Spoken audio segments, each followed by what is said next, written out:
Hello जय हिंद दोस्तों, आप सभी का स्वागत है आपके अपने YouTube चैनल प्रतिभा क्लासेस पर। इस वीडियो में हम लोग बात करेंगे यूनिट 2 इलेक्ट्रिक करंट, और जिसका हमने थ्योरिकली पूरी तरह से फिनिश किया हुआ है। तो आज इस वीडियो में हम लोग बात करेंगे न्यूमेरिकल प्रॉब्लम्स की, और ये इसका पार्ट 1 है।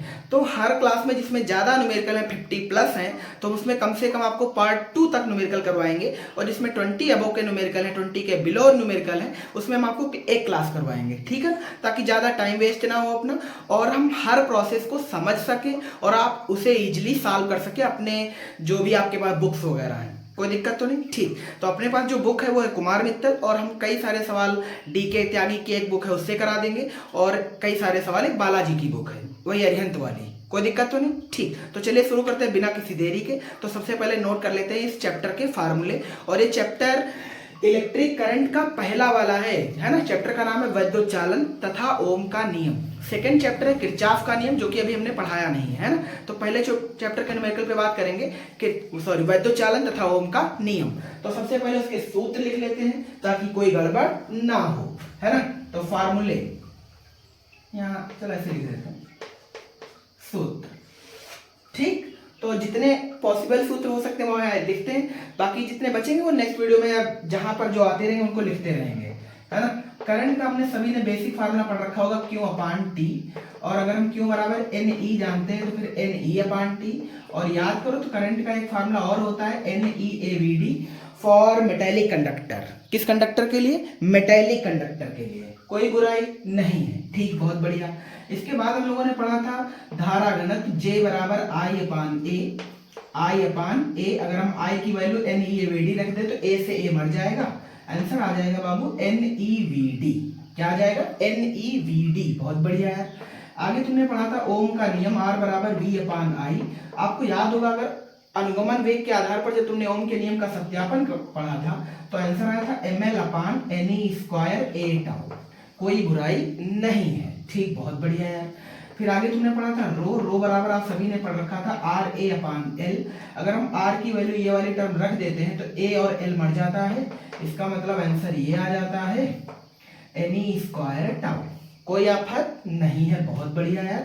एक फार्मूला और सभी ने पढ़ रखा होगा E अपान J, रो बराबर E अपान J। बहुत अच्छे, ठीक। आगे बढ़ते हैं यार, आगे पढ़ेंगे। देखो कुछ और ऐसे नहीं कि इतने लिमिटेड फार्मूले, इसमें बहुत सारे फार्मूले हैं, तो हम सब पिक नहीं कर रहे हैं, ठीक है। तो जितने हो सकेंगे उतने लगाते हैं, फिर आगे बताते रहेंगे आपको, है ना। तो रो बराबर RA अपान L बराबर M अपान NE स्क्वायर टाउ बराबर E अपान J। बहुत बढ़िया। इसके बाद हम लोग बात करें अगर किसका निकाले सूत्र, चलो ऊर्जा के लिखते हैं। किसके फार्मूले? ऊर्जा के। क्या W बराबर VIT? आप कहेंगे बिल्कुल। नेक्स्ट बोलो I स्क्वायर RT बराबर बोलो V स्क्वायर T बटे R। कोई आफत नहीं है। क्या हम सेम फार्मूला यही H का भी समझे, मीन्स हीट का सेम इसलिए समझो क्योंकि इसका मात्रक जूल है, और H का जब वैल्यू लिखेंगे तो मात्रक आएगा कैलोरी। क्या आएगा? कैलोरी। और कैलोरी और जूल में क्या संबंध होता है तो हमने आपको बताया था कि जूल वाले टर्म में अगर हम 4.2 से भाग कर दें तो वो जूल वाला जो यूनिट है वो कन्वर्ट हो जाएगा कैलोरी में। तो जो W के फार्मूले वही H के फार्मूले, इसमें कोई बुराई नहीं है। P बराबर W अपान T बराबर VI बराबर I स्क्वायर R बराबर V स्क्वायर बटे R। कोई आफत नहीं है। ये सारे फार्मूले किसके हैं? P के। कोई दिक्कत तो नहीं? ऊपर और नीचे बिल्कुल सेम टू सेम लिखे हैं, बस T मिसिंग है इसमें। T इसलिए मिसिंग है क्योंकि W अपान T आता है, W के सारे फार्मूले हमने रख दिए, T से T मार दिया, काम खत्म किया, है ना। ये तो कोई याद रखना तुम्ही को है ना। नेक्स्ट है R श्रेणी क्रम, है ना। तो फार्मूला सभी को याद ही होगा बाबू, R1 plus R2 plus R3 plus up to dot dot. Parallel का होता है 1/RP बराबर 1/R1 plus 1/R2 plus 1/R3। क्या यहाँ तक सभी को दिख पा रहा है? बहुत बढ़िया, ठीक। और जो फार्मूले बच गए, ऐसा नहीं कि इसमें फार्मूले बचे नहीं, इस चैप्टर में बहुत फार्मूले हैं, है ना। तो जो टाइम पर आते रहेंगे उन्हें बताते रहेंगे। एक टेम्परेचर के लिए रेजिस्टेंस वाला फार्मूला वो इधर लिख देते हैं और आपको बाद में याद रखना पड़ेगा। RT बराबर R0 1 plus alpha delta T। और एक तुमने पढ़ा था टेम्परेचर को लेकर के, है ना, T डिग्री सेंटीग्रेड, यानी टेम्परेचर फाइंड करना हो तो RT माइनस R0 बटे में R100 माइनस R0 और बटे में बाबू सॉरी इंटू में 100 यानी टेम्परेचर निकालने के लिए फार्मूला है। तो इतने फार्मूले पर थोड़ा ध्यान देना और जो आते रहेंगे वो टाइम टाइम पे बताते रहेंगे, है ना। अभी के लिए फिलहाल इतने ही, ठीक। आगे बढ़ते हैं, कोई आफत नहीं होनी चाहिए किसी को भी। एक दो और लिख देते हैं। रेजिस्टेंस को जब हमने तार को खींचा था तो आपको याद होगा R1/R2 बराबर L1/L2 का होल स्क्वायर आया था। तो हम चलो उसको इसी फॉर्म में लिख देते हैं ताकि तुम्हें कोई दिक्कत ना हो। और आपने अगर वो क्लासें नहीं देखी हैं तो देखिए जाकर के पीछे, हम जो आपको बहुत इजी तरीके से यहाँ पर बताए जा रहे हैं ना, लिखे जा रहे हैं ना, ये सब पीछे प्रूफ पढ़ाया है ना, कैसे प्रूफ होता है, कैसे समझा जाता है, ये सारी चीजें पीछे हो चुकी हैं। अगर उन क्लासों को आपने नहीं देखा है तो इस वीडियो के डिस्क्रिप्शन में लिंक मिलेगा, आराम से देख लीजिएगा, ठीक है ना। तो R1/R2 और L1/L2 का होल स्क्वायर, और जब हम तार को खींचते थे तो रेडियस पर क्या इफेक्ट पड़ता था, तो R1/R2 बराबर R1/R2 इक्वलेंट R2/R1 का होल 4। कोई आफत नहीं है कि ये सारे बेसिक फार्मूला सभी को याद रहेंगे। अगर ये आपको याद रहेंगे तो फिर हम आगे बढ़ते हैं। अब है अब इनको मिटा रहे, क्योंकि फिर इनको अगर नहीं मिटाएंगे तो फिर सवाल कहाँ लगाएंगे। तो ये वाले तो फिर परमानेंट लिखे रहेंगे, पर इन्हें इरेज कर रहे हैं, आप इन्हें नोट करते चलना, ठीक। ये सब आगे काम आ जाएंगे।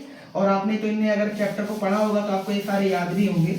हमने इसमें कुछ नया नहीं पढ़ाया आपको, है ना। तो वही चीज है जो आपको कोचिंग स्कूल में पढ़ाई जा रही है, वही हम भी यहाँ पढ़ा रहे हैं। बस वहां आपसे चार्जेस लिए जा रहे हैं और यहाँ फ्री आप कॉस्ट पढ़ रहे हैं, ठीक है ना। बस आपसे सिर्फ इतनी रिक्वेस्ट है कि चैनल को और भी लोगों तक पहुंचाएं और वो भी सब्सक्राइब कर लें, है ना, और उन तक भी एक अच्छा टैलेंट पहुंचता रहे, ठीक है ना। तो चलो आगे बढ़ते हैं बिना किसी देरी के। तो जो सबसे पहला सवाल है वो ये कह रहा है, बहुत बेसिक सवाल। देखो आप सभी जानते हैं कि जब चैप्टर शुरू होता है तो शुरुआत के बहुत सवाल बेसिक होते हैं ताकि आप पढ़ने में इंटरेस्ट दिखा लें, है ना। आगे जाकर के वो सवाल थोड़े से टफ हो जाएंगे ताकि आप जो पीछे सीख करके आए उसे अप्लाई कर लें, है ना। तो चलो सीखते हैं पहले, बहुत इजी है तो उन्हें छोड़ नहीं सकते क्योंकि वो भी एक एक नंबर में आते हैं। नंबर कम इंपॉर्टेंट है आपकी सहनशीलता, धैर्य, है ना, कि आप कैसे चीजों को हैंडल कर रहे हैं। बस पेपर इसी का है। पेपर हाल में कौन कितना प्रेशर हैंडल कर पाता है, बस एग्जाम उसी का होता है। क्या बात क्लियर है? बहुत बढ़िया। चलो आगे बढ़ते हैं। सवाल कह रहा है एक तार में 5 मिली एम्पियर की धारा बह रही है। तार के अनुप्रस्थ काट से प्रति मिनट कितने इलेक्ट्रॉन गुजरेंगे, है ना। ठीक, बहुत बढ़िया। आपको बताते चले, हम जब भी इलेक्ट्रिक और मैग्नेट के न्यूमेरिकल लगाते हैं तो हमेशा एक पद्धति को जिक्र करते हैं, वो है MKS। कौन सी है? MKS ये कहता है कि दूरी को लिखना है मीटर में, द्रव्यमान को किलोग्राम में और टाइम को सेकंड में। कोई दिक्कत नहीं है, और करंट को एम्पियर में, ठीक। तो लिखा है एक तार में 5 मिली एम्पियर का करंट है। करंट को हम जनरली जानते हैं कि I से डिनोट करते हैं, और सवाल बुक में कुछ ऐसे लिखा हुआ है 5 MA, बोले तो 5 मिली एम्पियर। पढ़ना भी आना चाहिए। तो मिली को क्या करें आप, मिली को चेंज करना पड़ेगा। मिली को लिखते हैं ये 5 × 10⁻³ बहुत बढ़िया। अनुप्रस्थ काट से प्रति मिनट बोले तो टाइम दे रखा है 1 मिनट। प्रति का मतलब 1 होता है एक्चुअल में, तो प्रति मिनट क्या अभी हमने बोला था कि टाइम को तो सेकंड में लाना है। तो आप कहोगे यार बिल्कुल, तो 1 मिनट में कितने सेकंड होते हैं? 60 सेकंड। तो हमने 1 मिनट में 60 से गुणा करा दिया, ठीक। कितने इलेक्ट्रॉन गुजरेंगे, हाउ मेनी इलेक्ट्रॉन पास, है ना, पास थ्रू जो एरिया उससे, है ना। तो थ्रू पास इलेक्ट्रॉन कितने होते हैं? n number of free charges. Number of free charges को हम कहां से लिखते हैं? n से, है ना। अपने पास सारी वैल्यू डिनोट है। अब अपने को भेजा लगाना है कि कौन सा फार्मूला क्लिक करें जो आंसर आ जाए अपना। क्या अपने को I दिया है, T दिया है, N दिया है। अब ध्यान से देख तो N ही निकालना है। इन तीनों में क्या रिलेशन हो सकता है? अगर अपने को भेजे में फार्मूले सारे भयंकर रटे पड़े हैं ना, रटे नहीं पड़े का मतलब है अच्छे से अगर समझ करके तूने पढ़ा है ना तो याद ही होंगे यार। और याद होंगे तो कौन सा फार्मूला लगाएगा? कि ये वाला लगाएगा। अरे ये वाला लगाएगा तो फिर आंसर कहां से लाएगा, है ना। इसका मतलब है कि अपने को दिमाग लगाना है। क्या ऐसा फार्मूला लगाओ जिसमें N आता हो, T आता हो। तो I का कौन सा फार्मूला? NE/T। तो बोलेगा E कहाँ है, तो याद कर, तो E तो कांस्टेंट है। इसका मतलब अपने को फार्मूला समझ आ गया कि अपने को फार्मूला ये लगाना है यार, NE/T। मुझे N निकालना है, तो बोल क्या लिखते हैं फिर? IT/E। कोई बुराई नहीं है। क्या नीचे बोर्ड तक दिख पा रहा है सभी को? गुड। N बराबर IT/E, है ना। अब वैल्यू पुट कर दे यहाँ पर।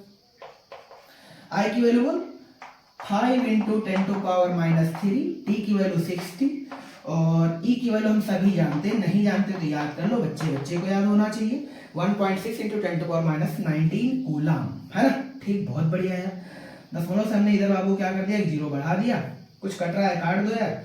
-3 से -19 तो कटेगा, पर -16 बच जाएगा। तुम इतनी बड़ी घात तो ऐसे नहीं छोड़ेंगे। अब क्या करना, क्या कर लोगे यार। 5 का ये 3000 आ गया, कितना आ गया 3000 बटे में कितना 16। और अगर हम ऊपर ध्यान से देखें, बहुत ध्यान से देखें, तो ये -19 ऊपर चला जाएगा, प्लस का 19 हो जाएगा। काहे का 19?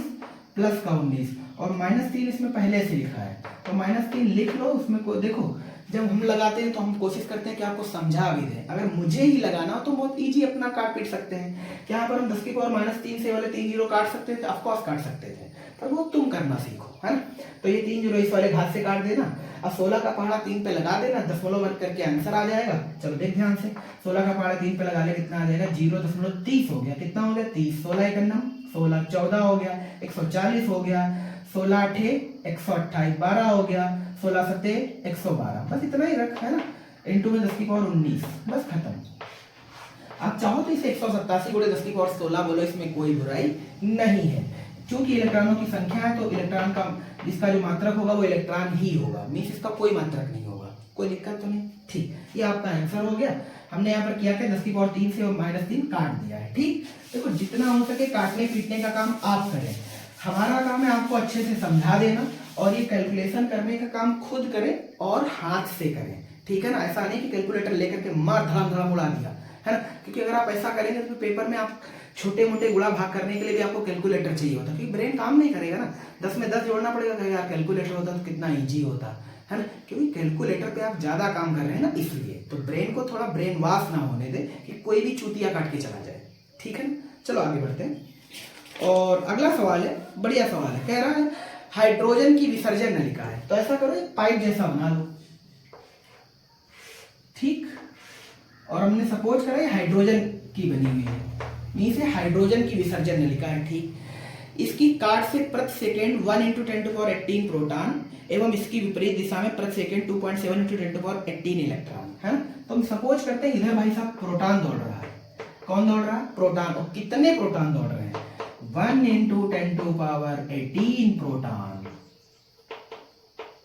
1 × 10⁻18 प्रोटॉन। और इसकी विपरीत दिशा में, विपरीत दिशा का मतलब इधर, इधर भाई साहब कौन दौड़ रहा है? इलेक्ट्रॉन। कौन दौड़ रहा है? इलेक्ट्रॉन। कितने इलेक्ट्रॉन?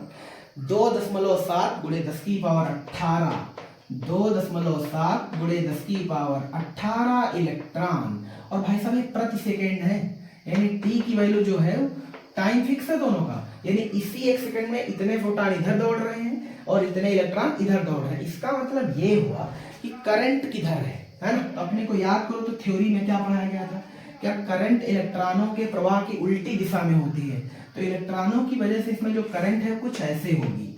और याद करो तो करंट का दिशा प्रोटॉन या धनावेश की दिशा में होता है। इसका मतलब दोनों की वजह से current same to same direction में है। बट अंतर इस बात का है कि जब करंट निकालेंगे तो उसमें नंबर ऑफ इलेक्ट्रॉन भी कैरी करेंगे और नंबर ऑफ प्रोटॉन भी लिए जाएंगे। कोई दिक्कत तो नहीं, ठीक। सवाल पढ़ते हैं। इस विसर्जन नलिका में कितनी धारा है? कितनी धारा है बाबू?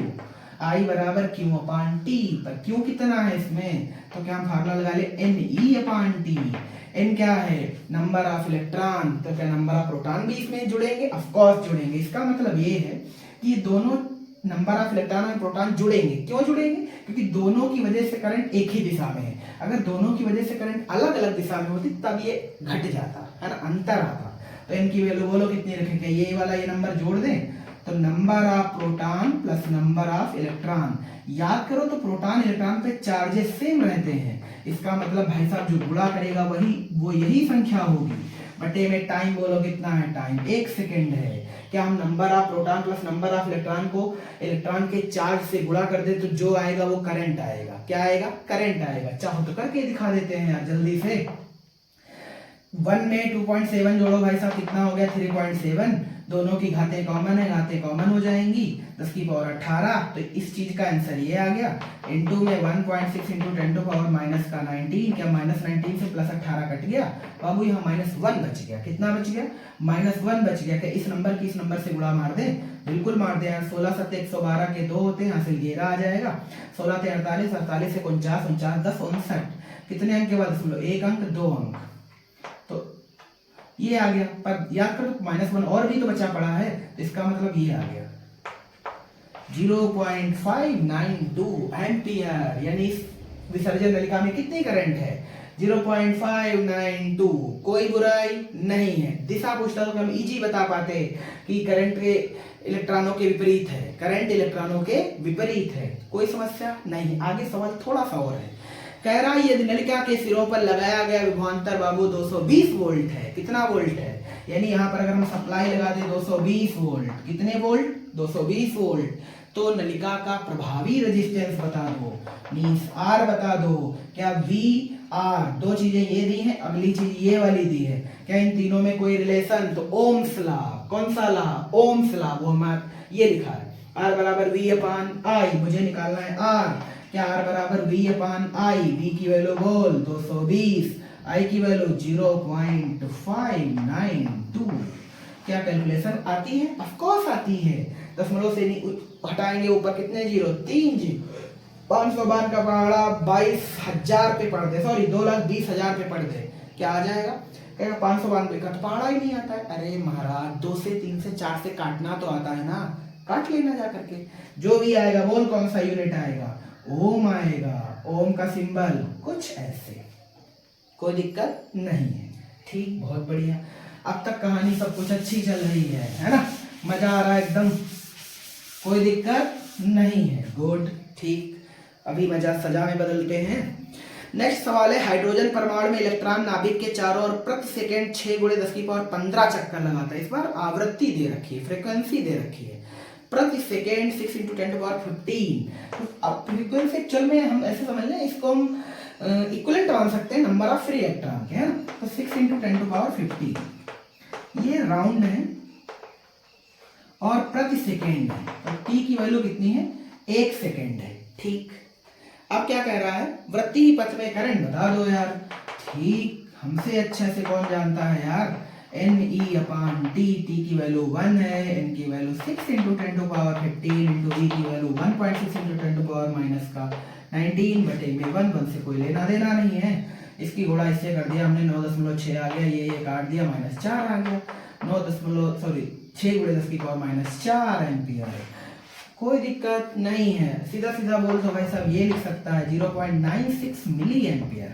ये किताबी आंसर है, इसमें कोई आफत नहीं है, हालांकि तुम ये छोड़ोगे तो कोई काटने वाला नहीं है, ठीक है ना, ठीक। तो बहुत इजी सवाल थे, और याद रखना हम ज्यादातर वही सवाल ले रहे हैं जो यूपी बोर्ड में विगत वर्षों में पूछे जा चुके हैं, मीन अब तक जो सवाल बन चुके हैं वो सारे लिए हैं, और जो थोड़े से टफिस्ट सवाल है जिनको मुझे ऐसा लगता है कि बोर्ड इस बार इसको पूछ लेगा, तो उनको भी लिया हुआ है, ठीक है ना, बहुत बढ़िया।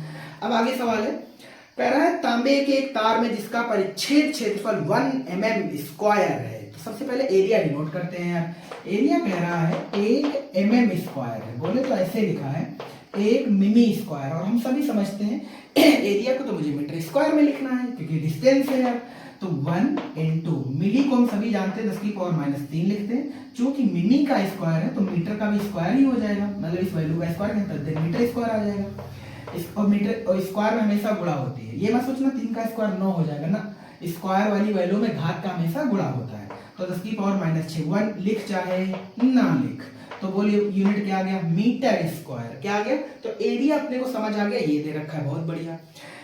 आगे लिखा है प्रति मीटर क्यूब में कुछ इलेक्ट्रॉन है, तो एक्चुअल में जो फ्री इलेक्ट्रॉन होते हैं वो उसके आयतन में रहते हैं, और आयतन का जो डायमेंशन होता है 3D होता है, तो जाहिर सी बात है जो यूनिट होगा वो मीटर क्यूब होगा, ठीक। मुक्त इलेक्ट्रॉनों के बाबू जो नंबर है इसमें वो ये है, नंबर हमेशा याद रखना, जो n होगा उसकी हमेशा पॉजिटिव घात होगी, कैसी घात, पॉजिटिव घात, ठीक।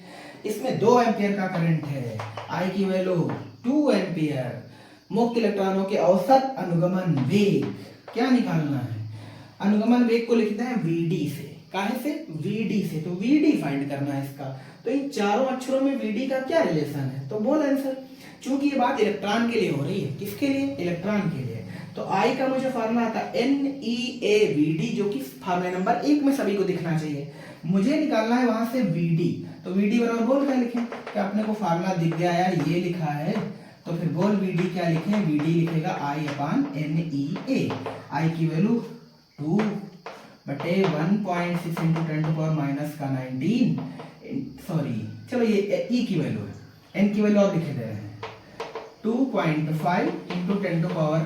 10⁻24 इंटू एरिया 10⁻⁻6, क्या इसको सॉल्व कर ले, जो भी आएगा आंसर, ठीक है, काट पीट हम नहीं रहे क्योंकि अब ज्यादा टाइम नहीं लेंगे, जो देखो बहुत सारे सवाल तो करके दिखाई दिए हैं, अब अगर आप ये भी नहीं कर पाएंगे तो फिर आपके इंटर होने में शक हो जाएगा मुझे, है ना। कोई दिक्कत तो नहीं, तो इसके लिए प्लीज कोई कंप्लेन मत करना, है ना। चलो आगे बढ़ते हैं। एक तार में मुक्त इलेक्ट्रॉनों की संख्या 2 × 10⁻28 पर मीटर क्यूब है। पीछे वाले में भी यही थी, तुमने अगर ध्यान से नोटिस करो तो 30 थी, क्योंकि 24 तो हमने घात लिखा, तो याद करो तो एरिया -6 था, प्लस में ऊपर जाता तो प्लस हो जाता, तो 30 हो जाता। और याद करो तो पर मीटर क्यूब में 10⁻29 इलेक्ट्रॉन फ्री होते हैं चालकों में, ये बात तो थ्योरी में पढ़ाई थी हमने आपको। यानी धातुओं के पर मीटर क्यूब एरिया में, सॉरी पर मीटर क्यूब आयतन में लगभग, इस साइन को पढ़ते हैं अप्रॉक्स, इतने इलेक्ट्रॉन बाबू फ्री होते हैं, है ना। तभी तो उसमें करंट आता है, तभी तो उसमें करंट आता है। और याद करो ये सिर्फ चालकों के लिए है ना। अचालकों में वैल्यू बहुत कम होती है, इसलिए उसमें कोई करंट नहीं आता, ठीक। एक तार में मुक्त इलेक्ट्रॉनों की संख्या 2 × 10⁻28 पर मीटर क्यूब है। मींस जो n की वैल्यू है वो ये है 28 पर मीटर क्यूब, बोले तो प्रति मीटर क्यूब, ठीक। तार में इलेक्ट्रॉनों का अपवाह वेग, अपवाह वेग को लिखते हैं vd से। vd की वैल्यू इस बार दे रखी है 1 सेंटीमीटर पर सेकेंड, 1 सेंटीमीटर पर सेकेंड। मुझे मीटर बटे सेकेंड बनाना, तो हम सभी समझते हैं सेंटीमीटर को मीटर बनाने के लिए 10⁻⁻2 से गुणा किया जाता है, ये बन जाएगा मीटर बटे सेकेंड, ठीक है ना। तो vd की वैल्यू आ गई। तार में धारा घनत्व तो निकालना है, क्या हमसे तेज कोई कर सकता है? ना बाबू ना। J बराबर I अपान A बराबर NeVd, है ना। तो J का फार्मूला बोल कौन सा लगाते हैं? क्या अपने कोई NeVd समझ में आया? ऑफ कोर्स आया, क्योंकि E कांस्टेंट है, Vd और N की वैल्यू सवाल में है। क्या सिर्फ गुणा करना है? ऑफ कोर्स 16 इसकी 16 × 32 3.2 गुणे 10⁻7 आ जाएगा। चाहे तो चेक कर लेना अपना, ठीक है, क्योंकि हमने आपको ऐसा करके बता दिया, ठीक। आगे बढ़ते हैं। नेक्स्ट कह रहा है एक तार के अनुप्रस्थ काट का एरिया 1 × 10⁻⁷ मीटर स्क्वायर है। तो एरिया के वैल्यू बोल 1 × 10⁻⁷ मीटर स्क्वायर, ठीक। अब कह रहा है तथा तार में मुक्त इलेक्ट्रॉनों की संख्या 2 × 10⁻28, तो मुक्त इलेक्ट्रॉनों की संख्या 2 × 10⁻28 पर मीटर क्यूब है, ठीक। तार में 3.2 एम्पियर करंट है, I की वैल्यू 3.2 एम्पियर, ठीक। तार में धारा घनत्व ज्ञात करो, J ज्ञात करो, सेकेंड पॉइंट है अनुगमन वेग ज्ञात करो, मींस Vd ज्ञात करो। तो पहला पॉइंट, दूसरा पॉइंट हम आपको सूत्र बना देते हैं पहले और दूसरे का। पहला मुझे J निकालना है। क्या J का मुझे फार्मूला आता है? I अपान A, खत्म। फार्मूला बेस्ड है, I की वैल्यू दे रखी, A की वैल्यू दे रखी, काम खत्म। क्या इस नंबर का, सॉरी आंसर सीधा आया 3.2 गुणे 10⁻7। बस घाती तो पॉजिटिव होगी क्योंकि ये नंबर तो ऑलरेडी ऊपर है। मुझे Vd निकालना है, Vd बराबर बोल क्या लिख दें? क्या Vd बराबर J अपान Ne लिख दें? ठीक, खत्म खत्म। J बराबर NeVd, और ये N लिखा है, N हुआ ना ये, ठीक, गुड। बस लगा लो। गर्मी बहुत ज्यादा है, तो इस गर्मी में इधर जितनी क्लासें खींच लोगे उतना ही ठंडी में मजे हो जाएंगे, इसलिए बस जल्दी खींच देंगे, ठीक। अगला सवाल सुने। तांबे के एक टुकड़े का द्रव्यमान 50 ग्राम है। तांबे का एक टुकड़ा द्रव्यमान 50 ग्राम है, तो m की वैल्यू कितनी दे रखी है? 50 ग्राम। इसे बनाते हैं किलोग्राम। 50 × 10⁻³ किलोग्राम। याद कर, तो किलो को ग्राम में बनाने के लिए 1000 से गुणा करते हैं, तो क्या 1/1000 से गुणा कर दे? ऑफ कोर्स कर दिया, ठीक। और इस टुकड़े से भाई साहब 50 मीटर लंबा तार बनाया हमने, तो L की वैल्यू कितनी है? 50 मीटर, ठीक है, 50 मीटर लिखा है। इतना लंबा तार बना, तार का प्रतिरोध बता दो क्या होगा?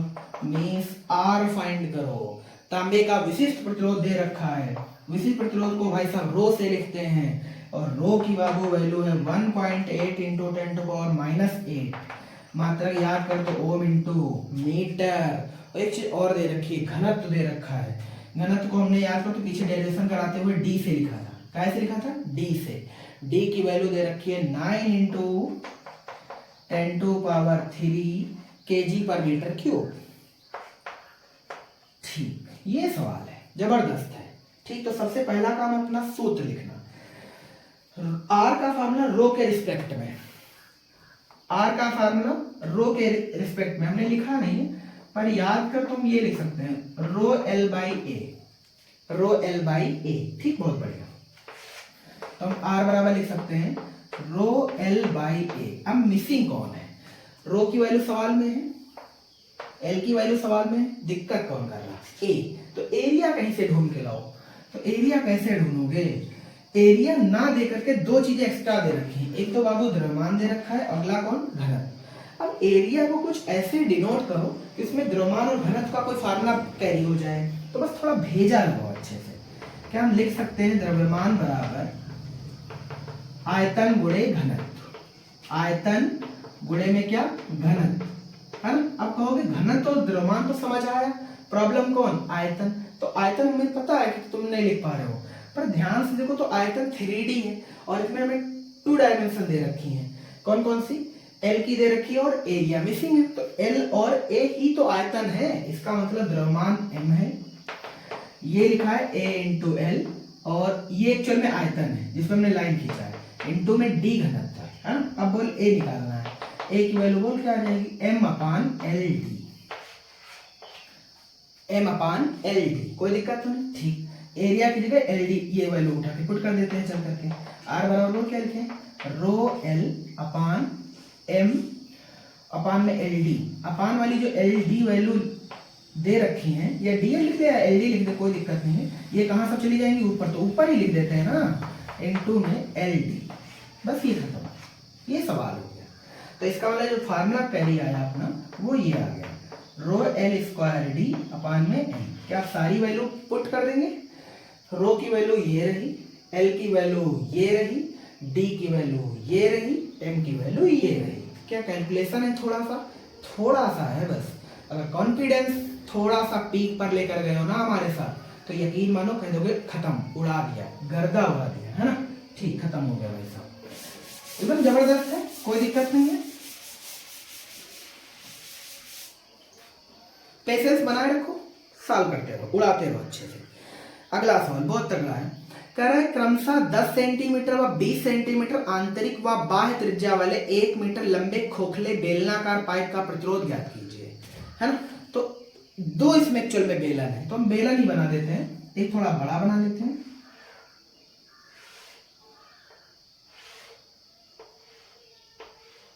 थोड़ा सा अच्छा बना। ठीक, ये एक बेलन हो गया। इसके अंदर एक और बेलन है, तो बड़े वाले की त्रिज्या है 20 सेंटीमीटर और छोटे वाले की है 10 सेंटीमीटर। ठीक, तो हमने कहा कि इस वाले की जो रेडियस है, इसे मान लेते हैं छोटा वाला, और R1, और इसकी वैल्यू है 20 सेंटीमीटर। ठीक, एक बेलन और भी है,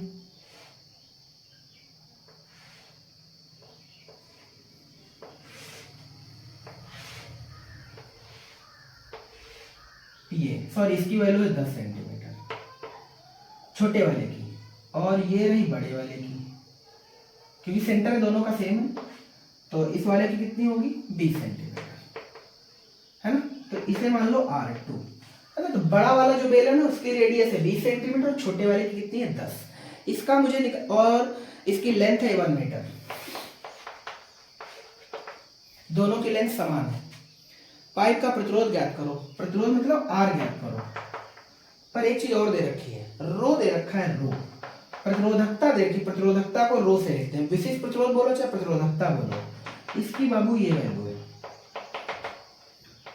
ओम इंटू मीटर, ये 10⁻⁸ लिखा हुआ है, कोई दिक्कत तो नहीं। ठीक, अब मुझे R निकालना है। R का कोई सटीक फार्मूला बोलो जिसमें रो आता हो। क्या मुझे R का ये फार्मूला आता है? रो एल बाई ए, है ना। पर कहोगे तो एरिया तो पता ही नहीं है, पर ध्यान से देख तो अनुप्रस्थ काट का जिस सिस्टम, जिस सेक्शन का अपने को एरिया निकालना, वो तो सर्किल है। कैसा है? सर्किल है, और सर्किल का एरिया बाबू अच्छे से जानते होगे, पाई आर स्क्वायर। अरे ये वाली डिजाइन कैसी है? सर्किल, और सर्किल का एरिया बोल कितना होता है? Pi are square. तो फिर बोल क्या लिखे आगे? Rho l pi are square. चूंकि देखो अच्छा एक बेलन होता तो हम इजीली लिख देते पाई आर स्क्वायर, पर प्रॉब्लम है अपने में, या तो दो बार अलग अलग निकाल के जोड़ दे तब भी बात वही है, तो क्यों ना सीधा सीधा कॉमन करके उड़ा दे। रो एल है ना, पाई कॉमन कर लिया, अंदर बोल क्या लिखे R2 square minus R1 square, खत्म सवाल। कोई दिक्कत नहीं, काट पीट दे। चलो सवाल में वैल्यू पुट कर देते, काट पीट तुम लेना। 2 into 10 to power minus 8 into 1 बटे में 22/7 को 3.14 लिखते हैं। R2 की वैल्यू 20 है, 20 गुणे 10 की पावर माइनस 2 कर ले, 20 गुणे 10 की पावर माइनस 2 का बाबू होल स्क्वायर माइनस 10 गुणे 10 की पावर माइनस 2 का होल स्क्वायर। सवाल समाप्त, कोई आफत नहीं है, समझ आया ना। ध्यान से देख, तो लिखा है a square minus B square, ये लिखा है a plus B into A minus B, यानी एक बार जोड़ ले और एक बार घटा ले, काम खत्म। तो 20 10 30, 20 10 10, तो 300 गुणे गुणे 10 की पावर माइनस 4। आर स्क्वायर को सॉल्व करने में कितना आ जाएगा, 300 गुणे 10 की पावर माइनस 4। समाप्त, स्वाहा। ठीक, अगले सवाल सुनता जा उड़ाता जा, है ना। जितना अगर तुमने इंटरेस्ट थ्योरी पढ़ने में दिखाया फिजिक्स में ना, तो याद कर, न्यूमेरिकल बहुत इजी हो जाता है ना। ठीक, अगला सवाल सुन और उड़ा दे। कह रहा है 5 ओम के एक मोटे तार को एक पतले तार में खींचा जाता है, ठीक, जिससे कि लंबाई 3 गुनी हो जाती है। नया प्रतिरोध बता दे कितना है। तो इसका मतलब है पहले के प्रतिरोध दे रखा है, पहले के प्रतिरोध को R1 मान ले और R1 की वैल्यू 5 ओम है, इसमें कोई दिक्कत नहीं है। इस तार को, जिस तार का ये प्रतिरोध है उसकी भी तो कोई लंबाई होगी ना, तो अभी लंबाई नहीं दे रखी है, पर कहा है कि नई लंबाई 3 गुनी हो जाती है, तो क्यों ना हम पहली लंबाई को मान लें। तो R1 के रिस्पेक्ट में जो रेजिस्टेंस है उसकी लेंथ कितनी है, L है, L मीटर है। अब कह रहा है लेंथ तार को खींच करके 3 गुना कर दिया गया, 3 गुना का मतलब 3L मीटर कर दिया गया। ये मीटर लिखा है ना, दिक्कत मत लेना, ये मीटर, ये यूनिट लिखा है हमने, है ना। तो L2 को कितना कह गए, 3L। कह रहा है कि भाई साहब नया रेजिस्टेंस बता दो यार कितना होगा। अब नया रेजिस्टेंस बताने के लिए क्या करें, याद कर, तो कुछ फार्मूला यहाँ पे लिखे थे और उनमें से एक ये था क्या, R1 बटे R2 बराबर L1 बटे L2 का होल स्क्वायर। खत्म कर दे, 5 बटे R2 बराबर L1 की वैल्यू L, इसकी वैल्यू 3L, इसका होल स्क्वायर करें तो बटे में आ जाएगा, सॉरी ये आ जाएगा 5R2 बटे L स्क्वायर बटे 9L स्क्वायर। क्या L स्क्वायर से L स्क्वायर मर जाएगा, क्या क्रॉस मल्टीपल कर ले, आंसर बोल 45 ओम। कितने ओम, 45 ओम। कोई आफत नहीं है, हम तो कहते हैं ऐसे सवाल ढेर सारे दो, है ना। आप लोग जाएंगे उड़ा उड़ा के आएंगे, है ना। ठीक, सवाल को डील करना है तेरे को अच्छे से बस। नेक्स्ट कह रहा है, सॉरी ये नहीं है, किसी धातु के 20 सेंटीमीटर लंबे तार को खींचकर 25% बढ़ा दिया जाता है, नए तार के प्रतिरोध में प्रतिशत वृद्धि की गणना कर। अच्छा सवाल है, ध्यान से सुन, पूछा भी गया यूपी 2009 में। ठीक, अब क्या कह रहा है, फिर से एक बार पढ़ते हैं। किसी धातु की 20 सेंटीमीटर लंबे तार को खींचकर लंबाई 25% बढ़ा दी जाती है। तो पहली लंबाई कितनी है, 20 सेंटीमीटर है। अब इसको खींचा गया और 5% बढ़ा दिया गया, तो जो L2 आएगा वो 20 का 5%, है ना। तो 20 तो है ही, प्लस में 20 का 5%, 20 का 5% मतलब 20 गुणे 5/100। भाई साहब ये कट जाएगा, कुछ गड़बड़ है, कितना आएगा यार, मिस्टेक कर दी क्या हमने, सॉरी 5% नहीं है, वही तो कह रहे हैं 25%। कितने परसेंट, 25 से इसको काट दिया 2 आ गया, सॉरी 4 आ गया, और 4 से इसे काट दिया 5 आ गया। इसका मतलब जो नई लंबाई आ गई वो 25 सेंटीमीटर आ गई। कितने सेंटीमीटर, 25। पहली लेंथ कितनी थी, 20 सेंटीमीटर, और दूसरी लेंथ को 25% बढ़ाया गया। तो 20 का 25% और ले लो, तो 20 तो पहले थी, 25% बढ़ा दो, तो 20 का 25%, 20 गुणे 25/100, साल के आंसर 5 आ गया, 5 इसमें जोड़ दिया, आंसर कितना 25 आ गया। ठीक, बहुत बढ़िया। नए तार के प्रतिरोध में प्रतिशत वृद्धि की गणना करो, है ना। तो हमें याद करो, फार्मूला अच्छे से आता है, R1 बटे R2 बराबर L1 बटे L2 का होल स्क्वायर। कोई दिक्कत तो नहीं, ठीक। अब L1 की वैल्यू बोल, L1 की वैल्यू है बाबू 20 और बटे में L2 की वैल्यू है 25, है ना। हमने इसका कर दिया स्क्वायर, तो ये वाली वैल्यू आ गई 400 और बटे में 625। तो ये वाला वैल्यू आ गया R1 बटे R2 बराबर 400 बटे 625। अब हम क्या करें, चूंकि ऊपर वाला टर्म बड़ा है, हमें निकालना है ग्रोथ कितनी हुई, कितने परसेंट हुई, तो हम इसे इरेज वैल्यू को पलट देते हैं। R2 बटे R1 बराबर आ जाएगा 600 बटे 425, 600 बटे में 425, ठीक। अगर हम चाहें तो इसे ये लिख सकते हैं 1 प्लस 225 बटे, सॉरी ये 400 है, क्या क्या लिखे जा रहे हैं। अब ठीक है, 1 प्लस 225 बटे 400, यानी इस टर्म को हम ये भी लिख सकते हैं, कोई आफत तो नहीं, ठीक, बहुत बढ़िया यार। अब निकालते हैं अपने को परसेंटेज वृद्धि कितनी है ना। तो सबसे पहले R1 पे निकाल लें, फिर 1 पे निकाल लें, फिर 100 पे निकाल लें, फिर R2 पे निकाल लें, ठीक है ना। तो ध्यान से R1 उधर चला जाएगा, R2 बराबर क्या हो जाएगा, R1 प्लस 225 बटे 400 R1 इधर दोनों में गुणा कर दिया, इस वाले टर्म में भी और इस वाले टर्म में। अब हम R1 पे वृद्धि निकालेंगे तो आंसर आ जाएगा 225 बटे 400 R1 पे वृद्धि निकालने का मतलब है R1 में कितना ऐड हुआ है। तो R1 को हमने इरेज करा और हमने चेक कर लिया कि R1 पे बढ़ा कितना है। तो यहाँ पे हम लिखेंगे R1 पर वृद्धि, तो बोल क्या लिखेंगे, R2 बराबर 225 बटे 400 R1, ठीक है। अब अगर हम ये वैल्यू 1 पर निकालें फिर 100 पे निकालें, तो चाहे 1 पर निकाल चाहे 100 पर निकाल, तो 1 पर निकालेगा तो बोल क्या लिखेगा, तो यही लिखेगा ना, R1 की जगह 1, 225 बटे 400, आंसर हो गया अपना, है ना। पर मुझे परसेंटेज वृद्धि चाहिए, इसका मतलब 100 पर निकालना पड़ेगा, है ना।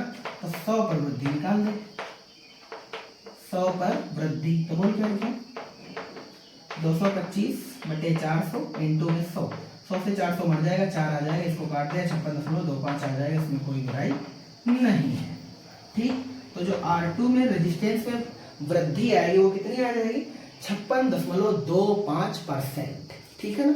आगे बढ़ते हैं, अगला सवाल है, जबरदस्त है एकदम।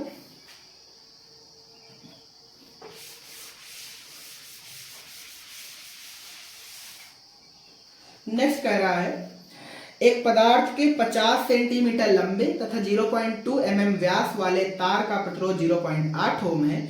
एक अन्य पदार्थ के 75 सेंटीमीटर लंबे और 0.1 mm व्यास वाले तार का प्रतिरोध 1.5 ओम है। इन पदार्थों के विशिष्ट प्रतिरोधों की तुलना करो। कुल मिला के दोनों पदार्थ अलग अलग हैं, सबका अपना अलग अलग मैटर दे रखा है। तो हम क्या करते हैं, दोनों पदार्थ बना लेते हैं, ठीक है ना। एक पदार्थ A मान लो और दूसरा पदार्थ B मान लो, ठीक है, ताकि सवाल देखने में थोड़ा इजी हो जाएगा। ये डायग्राम बने नहीं बनाए जा रहे हैं। तो हमने एक पदार्थ A माना, दूसरा B माना। पहले की बाबू जो लेंथ दे रखी है L बराबर 50 सेंटीमीटर है, ठीक। दूसरे वाले, सॉरी, इसका व्यास दे रखा है, ये वाला व्यास दे रखा है 0.2 mm, ये पहले वाले के लिए लिख रहे हैं सब। और इस तार का प्रतिरोध 0.8 ओम है, यानी R की वैल्यू इसमें कितनी है, 0.8 ओम है। क्या दिख पा रहा है सभी को, ठीक, थोड़ा बहुत ही सही पर दिख रहा है ना। इसे हटा देते हैं इस चाप को। R की वैल्यू 0.8 ओम है, ठीक। ये तो हो गया पहला पदार्थ। दूसरा पदार्थ है B और इसकी लंबाई दे रखी है 75 सेंटीमीटर। इसका जो व्यास दे रखा है वो है 0.1, मीन्स व्यास आधा हो गया है, 0.1 mm, ठीक। और इसका रेजिस्टेंस 1.5 है। R की वैल्यू इसमें है 1.5 ओम, ठीक। कह रहा है इनके ρ1 और ρ2 में अंतर बता दो, सॉरी अनुपात बता दो। तो ρ1 और ये रहा ρ2। अच्छा, अगर पदार्थ सेम होता तो दोनों का रो कांस्टेंट होता। क्या आपको याद है, रो पदार्थ का क्वालिटी होता, मीन्स पदार्थ का कैरेक्टर होता है। तो अगर ये आयरन है ये भी आयरन है तो हम दोनों में रो कांस्टेंट रखेंगे। पर हमने पहले ही बताया कि पदार्थ दोनों अलग है, मीन्स ये और ये भी। तो ऐसा करो, इसे रो बी लिख दो और इसे रो ए लिख दो। अब ठीक है ना, तो मुझे रो ए बटे रो बी फाइंड करना है, सवाल ये है सिर्फ, है ना।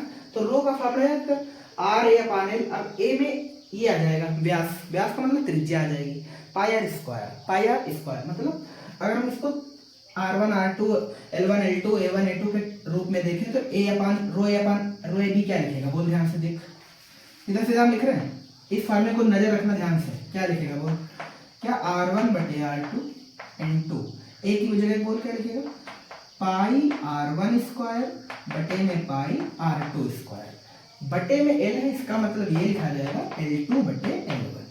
कोई दिक्कत तो नहीं, ये वाला सारा टर्म 1 है और ये वाला सारा टर्म 2 है, ठीक, यानी 1 वाले टर्म इधर लिखे, 2 वाले टर्म उधर लिखे, ठीक, यानी ये 1 वाले टर्म है और ये 2 वाले टर्म है। अब ठीक है ना, ताकि दिक्कत ना हो आपको, समझ में आ गया सभी को, ठीक, जो कट रहा है काट दे, क्या पाई से पाई मर जाएगा, बाकी सब जिंदा रहेगा, ठीक। R1 की वैल्यू वो 0.8 1.5 इंटू R1 इसकी रेडियस होगी, तो इसकी रेडियस आधी क्यों करें, सीधा सीधा 82 लिखा रहेंगे, कोई दिक्कत नहीं, क्योंकि रेशियो में वैल्यू कटेंगी तो ऐसे ही है ना।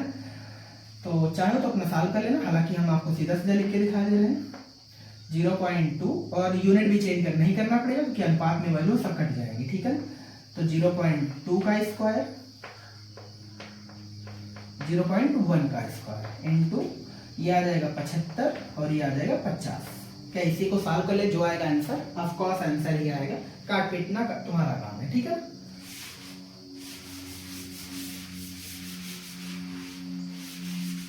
ठीक, बहुत बढ़िया है। आगे बढ़ते हैं, कुछ टेम्परेचर से रिलेटेड सवाल है, तगड़े तगड़े एकदम। कह रहा है टंगस्टन के तंतु को 200 डिग्री सेंटीग्रेड पर प्रतिरोध 148 ओम है, टेम्परेचर पर रेजिस्टेंस को बाबू RT लिखते हैं, क्या लिखते हैं RT, और 0 डिग्री सेंटीग्रेड पर R0 लिखते हैं। RT की वैल्यू दे रखी है 148, सॉरी हाँ ठीक है, और इस पर जो टेम्परेचर दे रखा है T की वैल्यू वो दे रखी है 200 डिग्री सेंटीग्रेड, ठीक। टंगस्टन का प्रतिरोध ताप गुणांक को अल्फा से लिखते हैं, धातुओं के लिए पॉजिटिव रखते हैं और अधातुओं या अचालकों के लिए नेगेटिव रखते हैं, ठीक। 0.0045 डिग्री सेंटीग्रेड प्रति डिग्री सेंटीग्रेड, ठीक है ना। आपको निकालना है 0 डिग्री सेंटीग्रेड व 500 डिग्री सेंटीग्रेड पर प्रतिरोध, तो लिखते हैं 0 डिग्री सेंटीग्रेड पर प्रतिरोध। अच्छा, जो 0 डिग्री सेंटीग्रेड पर प्रतिरोध निकालेगा तो फिर बोल उस प्रतिरोध को लिखें क्या, R0 ज्ञात कर, फिर लिखना है T degree centigrade. T degree centigrade में टेम्परेचर दे रखा है 500 डिग्री सेंटीग्रेड पर प्रतिरोध बता दो, है ना। सवाल में जो प्रतिरोध दे रखा है वो कितने पर है, वो 200 पर है, इस पर 500 पे निकालेंगे, इससे ज्यादा आ जाएगा क्योंकि चालकों का प्रतिरोध बढ़ता है ना। तो R0 पहले निकालते हैं, तो याद कर, बहुत बेसिक सा फार्मूला हम टेम्परेचर का रेजिस्टेंस के साथ लिखते हैं, 1 प्लस अल्फा टी लिख ले, अल्फा डेल्टा टी लिख दे, अल्फा टी लिख ले, क्योंकि टेम्परेचर इसमें एक ही वेरी कर नहीं रहा है ना। मुझे R0 निकालना है ना, क्या निकालना है R0, तो ये पूरा टर्म यहाँ आ जाएगा। अब सॉल्व करने का काम खुद ही देख लेना, 1 प्लस अल्फा टी, ठीक है ना, क्या पूरा टर्म आ जाएगा, अल्फा ये रहा, टी ये रहा, यानी इस नंबर की गुणा कर लेना, एक उसमें जोड़ देना, इस नंबर पे भाग कर देना, उड़ा देना, R0 आ जाएगा। अब बच्चा 500 डिग्री सेंटीग्रेड पे जब निकालेगा, जब 500 पे निकालेगा, इसका मतलब RT निकालेगा, क्या निकालेगा RT निकालेगा, तो R0 की वैल्यू ऊपर से निकाल चुका है 20, ये यहाँ आ जाएगा 1 प्लस अल्फा, और इस बार जो T की वैल्यू है वो 500 है, इंटू 500, पीछे वाले में कितनी है 200, कितनी है 200, कोई बुराई नहीं है, ठीक, बहुत बढ़िया। आगे चलते हैं, अगर आप कैलकुलेशन में हमारा थोड़ा सा सपोर्ट करो, आपको बहुत न्यूमेरिकल करा देंगे यार, एक घंटे में मिनिमम कराएंगे तो 40 तो जरूर करवा देंगे, इतनी ताकत है, ठीक है ना। आगे बढ़ते हैं, अगला सवाल है, एक चांदी के तार का 0 डिग्री सेंटीग्रेड पर प्रतिरोध 1.25 ओम है, इसके प्रतिरोध को दोगुना करने के लिए इसे किस ताप पर गर्म करना पड़ेगा। फिर से सुनना, चांदी का तार का 0 डिग्री सेंटीग्रेड पर प्रतिरोध, 0 डिग्री सेंटीग्रेड पर प्रतिरोध को बाबू R0 से लिखते हैं, और R0 की वैल्यू सवाल में दे रखी है 1.25 ओम, ठीक, बहुत बढ़िया। इसके प्रतिरोध को दोगुना करना है मुझे, दोगुना करेंगे तो रेजिस्टेंस कर रहा है, और कितने टेम्परेचर तक ले जाएंगे, इसका मतलब RT की वैल्यू सवाल में दे रखी है 2 इंटू R0, बोले तो 2.50 दे रखा है, ठीक है। और टेम्परेचर ही तो पूछा है, इसमें कितना है, और अल्फा की वैल्यू सवाल में आगे दे रखी है कि प्रतिरोध ताप गुणांक कितना है, 0. ये बहुत कम होता है, 0.0375 प्रति डिग्री सेंटीग्रेड। बस इतना सा सवाल है, टी याद करना है, तो अपने को पता है फार्मूला दीजिए है। 1 प्लस अल्फा टी। मुझे ये वाला टी निकालना है ना। टी निकालने के लिए फार्मूला आपको बना देते हैं। क्या ये हम इसे सॉल्व करेंगे तो ये आ जाएगा आर नॉट प्लस, क्योंकि आर नॉट पूरा 1 से करेंगे आर नॉट ही आ जाएगा, आर नॉट अल्फा टी। ये वैल्यू आ गई आर टी के बराबर।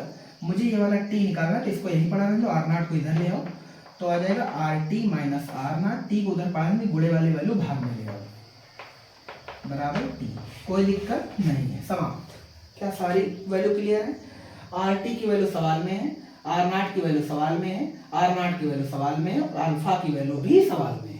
क्या टी निकल आएगा टेम्परेचर में डिग्री सेंटीग्रेड, ठीक है ना। आगे एक बहुत अच्छी लाइन लिखी, वो थ्योरिकल है। क्या चांदी के सभी चालकों के लिए यही ताप होगा? तो बिल्कुल, एक धातु के लिए सभी चालक के जितने भी टेम्परेचर है वो सब वेरी नहीं करेंगे, मीन्स कांस्टेंट रहेंगे, ठीक है ना। बहुत बढ़िया यार, आगे चलते हैं। नेक्स्ट सवाल टेम्परेचर को लेकर के, जिसका हमने अभी फार्मूला भी लिखा था, टी वाला R T minus R not बटे R 100 minus R naught into में 100, ठीक है ना। एक प्लेटिनम प्रतिरोध तापमापी में लगी कुंडली का प्रतिरोध 0 डिग्री सेंटीग्रेड पर 3 ओम है। 0 डिग्री सेंटीग्रेड पर प्रतिरोध को आर नॉट लिखते हैं और इसकी वैल्यू 3 ओम है, इसमें कोई बुराई नहीं है। 100 डिग्री सेंटीग्रेड पर दे रखा है आर 100 दे रखा है 3.75 ओम, ठीक। किसी अज्ञात ताप पर इसका प्रतिरोध 3.15 मापा गया। मीन जो आर टी की वैल्यू है, अज्ञात ताप का मतलब आर टी मान लिया हमने, आर टी की वैल्यू जो है 3.15 ओम है। तुम्हें इसका टेम्परेचर ही फाइंड करना है, तो वो टेम्परेचर के साथ इसका इजी फार्मूला है, अच्छे से याद है मुझे, R T minus R not बटे में आर 100 माइनस आर नॉट। इन फार्मूलों को आप अच्छे से याद रखें और अच्छे से उड़ा दें। जो भी मात्रक आएगा वो डिग्री सेंटीग्रेड में आ जाएगा, यानी जब आंसर सॉल्व करेंगे तो जो भी यूनिट आएगा वो डिग्री सेंटीग्रेड आएगा, इसमें कोई बुराई नहीं है। बहुत बढ़िया है, आगे बढ़ते हैं। कुछ 2-3 बहुत बेसिक सवाल लेते हैं। एक तो नहीं करा यार, ठीक है। तो लगभग 50 मिनट होने वाले हैं, तो मे भी हमने 20 मिनट तो किए ही होंगे, है ना। 2-4-5 और कर लेते हैं अगले 5 मिनट में। कह रहा है एक 100 वाट के तापक तार में 2 एम्पियर का करंट है, तार का प्रतिरोध बता दो। 100 वाट का मतलब पी की वैल्यू दे रखी है यार, 100 वाट डब्ल्यू हमने मार्क कर दिया, करंट 2 एम्पियर है। इनसे घटिया सरल सवाल नहीं हो सकते, ये भी पेपर में पूछे गए, सब यूपी बोर्ड 2008 के हैं, 2 के हैं, 13 के हैं, 9 के, सब ऐसे पूछे जा रहे हैं, ठीक है ना। आपको निकालना है तार का प्रतिरोध बता दो यार, तार का प्रतिरोध निकालना है आर। इन तीनों बाबू, इनमें कोई रिलेशन आता है क्या? तो ध्यान से देख, पी का कोई आई और आर के साथ रिलेशन क्या, ये वाला पी बराबर आई स्क्वायर आर, पी बराबर आई स्क्वायर आर, आर निकालेगा बोल क्या आ जाएगा यार, पी अपान आई स्क्वायर, पी की वैल्यू बोल 100 बटे आई की वैल्यू बोल 2 का स्क्वायर 4, उड़ा दे आंसर 25। क्या इससे सरल सवाल होगा? नहीं होगा यार, है ना। नेक्स्ट कह रहा है 600 वाट 120 वोल्ट, ऐसा सवाल बल्ब पे लिखा हुआ है। पी बराबर लिखा है 600 वाट, 60 वाट लिखा है 600 है, वी की वैल्यू 120 वोल्ट, तार का प्रतिरोध निकालना है। क्या पी वी आर में कोई संबंध? पी वी आर बोले तो पी बराबर वी स्क्वायर बटे आर, पी बराबर वी स्क्वायर बटे आर। क्या बहुत इजी है? ऑफ कोर्स इजी ही है यार, है ना। तो कहोगे ये क्यों करा दो? और ये प्रैक्टिस है, जितना ज्यादा करेगा उतना ज्यादा आएगा। क्या वी स्क्वायर पान पी रख के उड़ा दे, समाप्त। अगला सवाल बहुत अच्छा है, कह रहा है पूर्ण प्रज्वलन स्थिति में 100 वाट 200 वोल्ट के बल्ब का प्रतिरोध निकाल दो। सेम टू सेम कॉपीराइट सवाल है। पी की वैल्यू दे रखी है 100 वाट, बस वैल्यू चेंज है, और वी की वैल्यू 200 है। आपको अगेन आर निकालना है। क्या इस बार हम आर बराबर डायरेक्ट लिखेंगे यार, V square upon P, R बराबर वी स्क्वायर अपान पी, कोई बुराई नहीं है। उड़ाता जा, सिर्फ देखता जा, उड़ाता जा, है ना। ये सवाल भी कराना मेरा पर्पज बनता है इसलिए ताकि तुम ये मत सोच पाओ, या जो बच्चे बायो वाले उनको ये नहीं लगना चाहिए कि फिजिक्स में सवाल सब कठिन है ना, सरल भी पूछे जाते हैं, क्योंकि वो बायो वाले भी तो हैं। क्योंकि बहुत सारे बायो वालों को कैलकुलेशन बिल्कुल रत्ती भर नहीं आती है, और आपको यकीन दिला दे हम भी बायो वाले ही हैं, ठीक है ना। तो आपकी बस स्ट्रेटजी और प्लानिंग पे डिपेंड है, कोई इसमें आफत नहीं कि तुम बायो वाले हो तो तुम्हें फिजिक्स नहीं आती है ना, गलत, ठीक है ना। आगे बढ़ते हैं। अगला सवाल कह रहा है 2 बल्बों पर क्रमशः 220 वोल्ट 100 वाट और दूसरे वाले पे लिखा है 220 वाट वोल्ट एवं 50 वाट, ठीक है। 2 बल्ब हैं,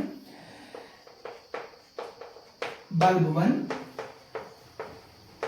बल्ब 2, ठीक, इस पे लिखा है 220 वोल्ट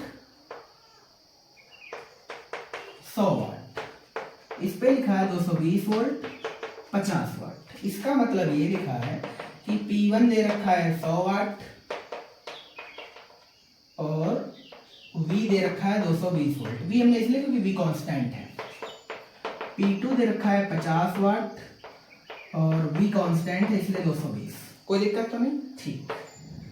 अब क्या कह रहा है, इन दोनों को एक साथ 220 वोल्ट के मेन से लगाया गया, तो बिल्कुल लगा दिया हमने, श्रेणी क्रम में लगाया गया है। गणना द्वारा इन दोनों में उत्पादित ऊष्मा का अनुपात ज्ञात करो। कह रहा श्रेणी क्रम में लगे हैं। कौन से क्रम में? अच्छा, श्रेणी क्रम में लगे हैं तो याद कर करंट नियत रहेगा, करंट नियत रहेगा, वोल्टेज चेंज होगा, वोल्टेज चेंज होगा। ठीक, बहुत बढ़िया। गणना द्वारा इन दोनों में उत्पादित ऊष्मा का अनुपात ज्ञात करो। ऊष्मा का अनुपात निकालना है मुझे, H1 और बटे H2। इसकी ऊष्मा H1 मान ली, उस वाले की H2 मान ली। अब H1 H2 निकालना है अपने को, तो H1 के लिए कोई फार्मूला रखते हैं क्या? हम लिख लें I स्क्वायर RT है, ये I कॉमन रहेगा ताकि हम काट सके आराम से। R1T यहाँ बोल I स्क्वायर R2T। ऐसा क्यों लिखा हमने? क्योंकि करंट नियत रहेगा तो I ऊपर से मर जाएगा, तो बोल क्या आ जाएगा, H1 बटे H2 बराबर में R1 बटे R2। खत्म। अब मिसिंग कौन है? R1 और R2। R1 R2 यहाँ से निकालना सिखा देते हैं आपको। R1 बराबर बोल क्या होगा, V स्क्वायर अपान P1। यहाँ बोल क्या लिखेगा, R2 बराबर V स्क्वायर अपान P2। कोई आफत नहीं है, बस कैलकुलेशन है थोड़ी सी बिल्कुल घटिया है यार, ध्यान से तो सीधा सीधा लिख सकता है। H1 बटे R2, H2 बराबर R1 बटे R2 है ना। R1 बटे R2 लिखेगा तो सीधा सीधा बोल क्या लिखेगा, P2 अपान P1, P2 अपान P1। खत्म। तो P2 अपान P1 का क्या रिलेशन है बोल, तो 2:1 का। कुछ गड़बड़ करा हमने, कुछ मिस्टेक करी है। मेरे को से ठीक लिखा है, R1 बटे सॉरी R2 की वैल्यू है यार, थोड़ा रुकना, ये P1 अपान P2 आएगा। क्या है? P1 अपान P2, यानी R1 अपान R2 का वही रिलेशन आएगा जो P1 अपान P2 का है ना। तो P1 कितना दे रखा है, सॉरी सही लिखा यार, पहले ही हमने 1:2 आ रहा है ना। हाँ ठीक, ये आया यार, व्युत्क्रमानुपात में है, व्युत्क्रमानुपात में P2 अपान P1। P2 की वैल्यू बोल कितनी है 50, P1 की वैल्यू कितनी 100। 50 बटे 100 बोला 1:2, तो 1:2 में उत्तर आएगा। तो चाहो तो यहाँ से सॉल्व करके ले जाओ तब करो, वरना ऐसे ही कर दो, काम खत्म कर दो। ठीक है ना, क्या बस की है जो है? देखते हैं आगे का सवाल अगर छोटा है तो कराते हैं, वरना छोड़ देते हैं। चलो बस करते हैं। तो अब मिलते हैं नेक्स्ट क्लास में, तब हम लोग और बात करेंगे। कम से कम उस बार क्लास ज़्यादा लंबी लेंगे, मे बी ये क्लास 50 मिनट तक हो पाई है। अगली क्लास जब थोड़ा मौसम ठीक होगा तो 1 घंटे 10 मिनट तक कर लेंगे, ताकि सारे न्यूमेरिकल वेल कंप्लीट हो जाए। ठीक है ना। Thanks for watching. जय हिंद।